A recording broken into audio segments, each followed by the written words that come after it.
The fear is real. The terror is unimaginable. And destruction is imminent.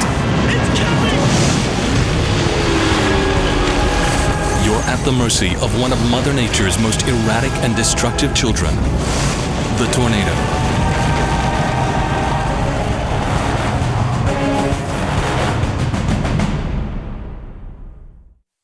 Tighten your seatbelt.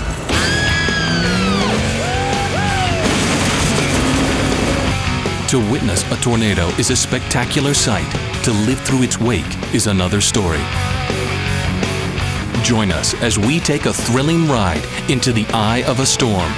What occurs is kind of like what occurred in April 3rd and 4th of 1974, what they call a super outbreak, where tornadoes from a storm system were literally 148 tornadoes were formed and dropped over about 11-state area, killing about 350 people. And so the tornadoes start out fairly small, but then each one becomes progressively larger, and they kind of herald the king.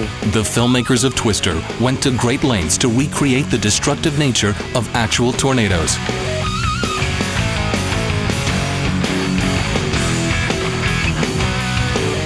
I wanted to get a very realistic look of it. I looked at tons and tons of films, of documentaries about those tornado chases and about what sort of tornadoes look like. And it's all very rough. And I wanted to get the feeling, for the audience that they were really participating in this movie, that they were making the same kind of trip, through all those wild circumstances to get there. The realistic environments created by the art and special effects departments enabled the cast to experience the violent unpredictability of a severe storm front. Just to walk around that and just see how close it looks to the footage that I've seen, it's uncanny. And I think even the locals are kind of stunned. They're like looking around, they're going, my God, I guess this is what would happen if a tornado hit us. What a movie like this does, it only gives you more respect for nature. Because as you're trying to duplicate just a little tiny scene, what it is you have to put into that to even come close to what the actual event would look like is phenomenal. Creating the spectacular sets and practical effects were only one piece of the puzzle. Visualizing the various twisters that were called for in the script proved to be a formidable challenge. An F5, which is like the most powerful tornado, they can go more than a mile wide, and with wind speeds of up to 300 miles an hour inside the core, which is like 2 to 3 times as strong as the biggest hurricane, it totally pulverizes everything. Nothing is left. It's like never even existed before. So the power is unbelievable. What I think Jan has done to bring people as close to a tornado as you'd ever want to get without ever having to hurt yourself whatsoever. And it's ominous. The footage that ILM has done, it's wild. It's just a wild ride. This challenge to create the over 300 intricate visual effects shots needed for the film was taken on by Steven Fangmeyer and his fellow wizards at George Lucas's Industrial Light and Magic in Northern California. We have done a lot of testing before we started the movie because we wanted to make absolutely sure that we could do that in a realistic way. And the test turned out to be very good, very successful, and that kind of convinced us to make the movie, basically. Kind of another breakthrough, which is kind of nice, because the movie being shot in a documentary way, the effects has to have the same feeling to it. It's very, very hard to do.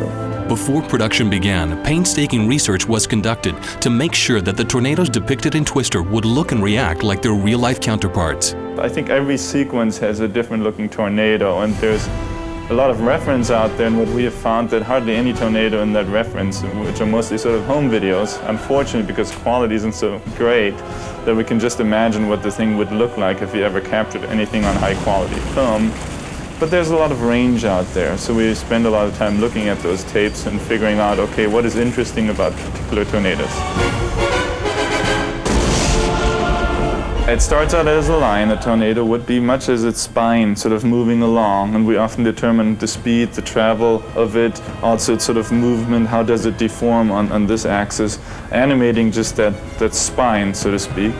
And then we fill in with the particles the motion of the debris and the air molecules around that spline.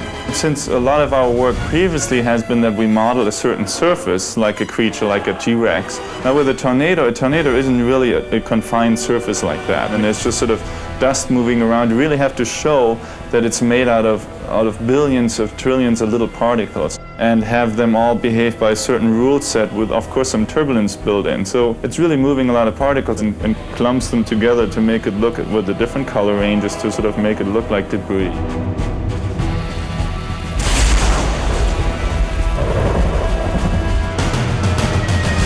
Once the initial wireframe models were created and approved, they became fully realized, taking on color, form, and texture.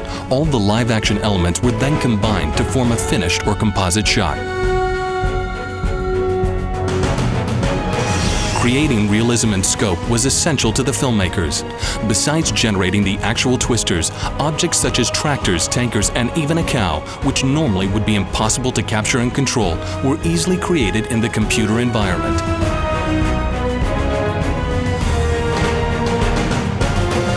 Sometimes, even Mother Nature needs to be pushed.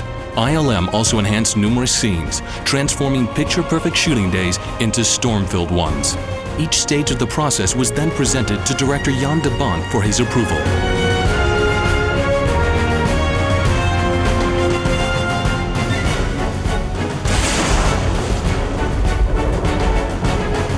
After months of intense post-production, the Twister team at ILM finally let their efforts speak for themselves. And Jan is really sort of, his curve just keeps on going up, until the end of the film. And his dynamics is, once, he says go, really got to keep that level up in the film. So every shot, more or less, really has to be pretty pumped up. And that's kind of fun. Once you get into that spirit and understand it, it's kind of fun to just sort of play everything out that way. And it's really a different way. It feels, in some way, more like you're going on a ride. And I think it makes our work with Jan so excellent, our cooperation, is that we sort of understand his style. And I think he appreciates also all the things we can put in that he just on location could have never planned out at that point in time or really executed there. Yeah.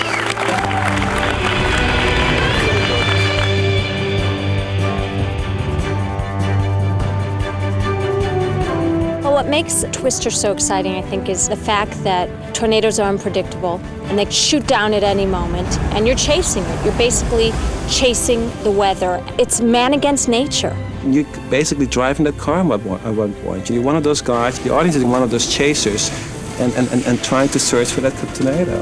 It's like we all want to be close to danger. You don't get too close, but close enough so that we get the adrenaline going. I think whenever you can deal with phenomenal natural events, hurricanes, tornadoes, earthquakes, fires, things like that, we tend to think of them as being extraordinarily beautiful at the same time that they're extremely dangerous.